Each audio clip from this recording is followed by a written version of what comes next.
ಸಿಂಹರಾಶಿ ಹಣದ ವಿಚಾರಕ್ಕೆ ಜಗಳವಾಗತ್ತೆ. ದುಡ್ಡು ಕಾಸಿನ ವಿಚಾರ ಬಂತು ಅಂತಾದರೆ ಸರಿಯಾದಂತಹ ದಾಖಲಾತಿ ಬೇಕೇ ಬೇಕು ಅನ್ನುವಂತಹ ಹಠ ನಿಮ್ಮದಾಗಿರುತ್ತೆ. ಅದಕ್ಕೋಸ್ಕರವಾಗಿ ಜಗಳ ಆಗುವಂಥದ್ದಾಗಬಹುದು. ಎಲ್ಲ ಕೆಲಸಗಳು ಕೂಡ ಬಹಳ ಸುಲಭವಾಗಿ ನಡೆಯುತ್ತೆ. ಗ್ರಹಗತಿ ಚೆನ್ನಾಗಿದ್ದಾಗ ನಮಗೆ ಆಶ್ಚರ್ಯಕರವಾಗುವ ಹಾಗೆ ಆ ಕೆಲಸಗಳು ನಡೆದು ಹೋಗುವಂಥದ್ದಿರುತ್ತೆ. ವ್ಯಕ್ತಿತ್ವ ಅಥವಾ ಸ್ವಭಾವ ಇದರಲ್ಲಿ ಸಣ್ಣ ಪುಟ್ಟ ಕೆಲ ಬದಲಾವಣೆಗಳನ್ನು ನೀವು ನೋಡ್ತೀರಿ. ಅದು ಆ ಸಂದರ್ಭಕ್ಕನುಗುಣವಾಗಿ ಅಗತ್ಯವನ್ನು ತೋರಿಸ್ತಕ್ಕಂಥದ್ದಾಗತ್ತೆ. ಹಾಗಾಗಿ ಆ ಬದಲಾವಣೆ ನಿಮ್ಮಲ್ಲಿ ಕಾಣುವಂಥದ್ದಿರುತ್ತೆ.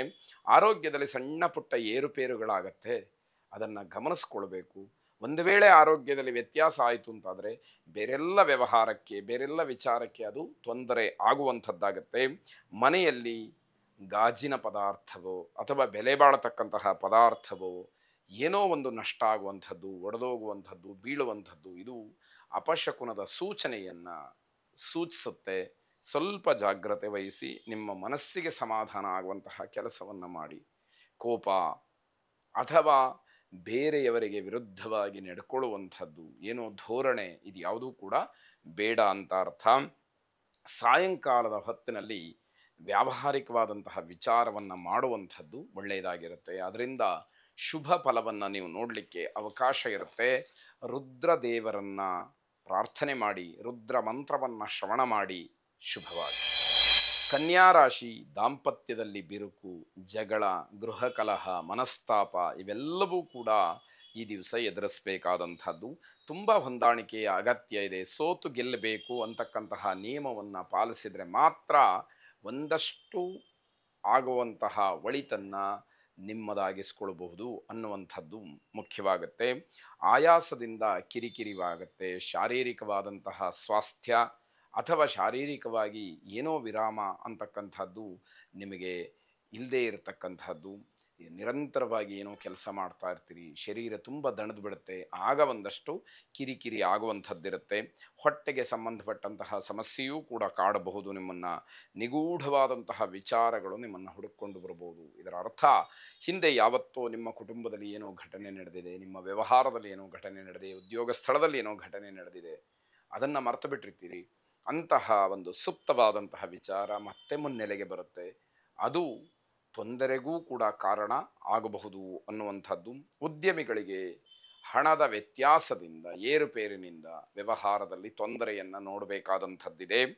ಮನೆಯಲ್ಲಿ ಯಾವುದೇ ರೀತಿಯ ಅಸಭ್ಯವಾದಂತಹ ವರ್ತನೆಯಾಗಲಿ ಅಥವಾ ಕಠಿಣವಾದಂತಹ ಮಾತುಗಳಾಗಲಿ, ವ್ಯಂಗ್ಯವಾದ ಮಾತುಗಳಾಗಲಿ, ಬೈಗುಳಗಳಾಗಲಿ ಬೇಡ ಅನ್ನುವಂಥದ್ದು. ಐಕ್ಯಮತ್ಯ ಮಂತ್ರವನ್ನು ಶ್ರವಣ ಮಾಡಿ ದಾಂಪತ್ಯದಲ್ಲಿರತಕ್ಕಂತಹ ವಿರಸ ದೂರವಾಗಲಿ, ಅನ್ಯೋನ್ಯತೆ ಪ್ರಾಪ್ತವಾಗಲಿ. ಶುಭವಾಗಿ. ತುಲಾರಾಶಿ ಬಂಧುಗಳಲ್ಲಿದ್ದಂತಹ ಭಿನ್ನಾಭಿಪ್ರಾಯ, ವಿರಸ ಅಥವಾ ಏನೋ ಒಂದು ರೀತಿಯ ವಿರುದ್ಧವಾದಂತಹ ಮಾತುಕತೆ, ವ್ಯಂಗ್ಯವಾದಂತಹ ವಿಚಾರ ಇವೆಲ್ಲ ದೂರವಾಗುವಂತಹ ಸಮಯ. ವಿಜ್ಞಾನ ವಿಚಾರಕ್ಕೆ ಸಂಬಂಧಪಟ್ಟಂತೆ ಕೆಲವು ಗೊಂದಲಗಳು ನಿಮ್ಮನ್ನು ಕಾಡುತ್ತೆ. ಅದನ್ನು ಸರಿಪಡಿಸ್ಕೊಳ್ತಕ್ಕಂತಹದ್ದು ಮುಖ್ಯವಾಗುತ್ತೆ. ಮುದ್ರಕರಿಗೆ, ಪ್ರಿಂಟಿಂಗ್ ಲೈನ್ನಲ್ಲಿರ್ತಕ್ಕಂಥವ್ರಿಗೆ ತುಂಬ ಶುಭವಾದಂತಹ ದಿವಸ. ಲಾಭವನ್ನು ಗಳಿಸ್ತಕ್ಕಂಥದ್ದು. ನಿಮ್ಮ ಕ್ಷೇತ್ರವನ್ನು ಇನ್ನಷ್ಟು ಮತ್ತಷ್ಟು ಈ ಸ್ಪರ್ಧಾತ್ಮಕವಾದಂತಹ ಸಮಾಜದಲ್ಲಿ ವಿಸ್ತರಿಸಿಕೊಳ್ಳೋದಕ್ಕೆ ಅವಕಾಶಗಳಾಗತ್ತೆ ಎನ್ನುವಂಥದ್ದು. ಸಾಕು ಪ್ರಾಣಿಯ ಬಗ್ಗೆ ಸ್ವಲ್ಪ ಎಚ್ಚರಿಕೆಯನ್ನು ವಹಿಸಿ. ಪ್ರಾಣಿಗೆ ಏನಾದರೂ ತೊಂದರೆ ಆಗ್ಬೋದು ಅಥವಾ ಪ್ರಾಣಿಯಿಂದ ನಿಮಗೆ ಏನಾದರೂ ತೊಂದರೆ ಆಗ್ಬೋದು. ಹೀಗೆ ಆ ಒಂದು ಸಂದರ್ಭ ನಿಮಗೆ ನೋವನ್ನು ಉಂಟು ಮಾಡ್ತಕ್ಕಂಥದ್ದು ಸೂಚ್ಯವಾಗಿ ಕಾಣುತ್ತೆ. ಅರಿಯದ ವಿಚಾರಗಳಲ್ಲಿ ಸಿಗಾಹಾಕ್ಕೊಳ್ತೀರಿ. ಯಾವ ವಿಷಯ ನಿಮಗೆ ಗೊತ್ತಿರೋದಿಲ್ವೋ ಅಂತಹ ವಿಷಯವನ್ನು ಪ್ರಸ್ತಾಪ ಮಾಡಲಿಕ್ಕೆ ಹೋಗ್ತೀರಿ. ನನಗೆ ಗೊತ್ತು ಅನ್ನುವಂತಹ ರೀತಿಯಲ್ಲಿ ಮಾತಾಡುವಂತಹ ಸಂದರ್ಭ ಬರುತ್ತೆ. ಸಿಗಾಹಾಕ್ಕೊಂಡ್ಬಿಡ್ತೀರಿ. ನಿಮಗೇನೂ ಗೊತ್ತಿಲ್ಲ ಅನ್ನುವಂತಹ ರೀತಿಯಲ್ಲಿ ಆಗಬಹುದು. ಅದನ್ನು ಗಮನಿಸ್ಕೊಳ್ಬೇಕು. ಮನೆಯಲ್ಲಿ ಮಂಗಳ ಕಾರ್ಯದ ವಿಚಾರವನ್ನು ಪ್ರಸ್ತಾಪ ಮಾಡ್ತೀರಿ. ಮಂಗಳ ಕಾರ್ಯ ಅಂದ ತಕ್ಷಣ ಕೇವಲ ಮದುವೆ, ಗೃಹ ಪ್ರವೇಶ ಇಷ್ಟು ಮಾತ್ರ ಅಂತ ಹೇಳಿ ಅರ್ಥ ಮಾಡ್ಕೊಳ್ಬಾರ್ದು. ಶುಭ ಸೂಚಕವಾದಂತಹ ಯಾವ ಕೆಲಸ ಇದ್ದರೂ ಕೂಡ ಅದೆಲ್ಲವೂ ಇದೇ ಪಟ್ಟಿಯಲ್ಲಿ ಬರುವಂಥದ್ದಾಗತ್ತೆ. ಕುಲದೇವತಾ ಪ್ರಾರ್ಥನೆಯನ್ನು ಮಾಡಿ. ಶುಭವಾಗಿ. ವೃಶ್ಚಿಕ ರಾಶಿ ಕುಟುಂಬದ ನಿರ್ವಹಣೆ ಹಣದ ದೃಷ್ಟಿಯಿಂದ ಸ್ವಲ್ಪ ಮಟ್ಟಿಗೆ ಕಷ್ಟ ಆಗಬಹುದು. ಅದನ್ನು ಗಮನಿಸ್ಕೊಳ್ಳಿ. ಶುಭ ಕಾರ್ಯಕ್ಕೆ ಹೋಗೋದಕ್ಕೆ ಮನಸ್ಸಿರುವುದಿಲ್ಲ.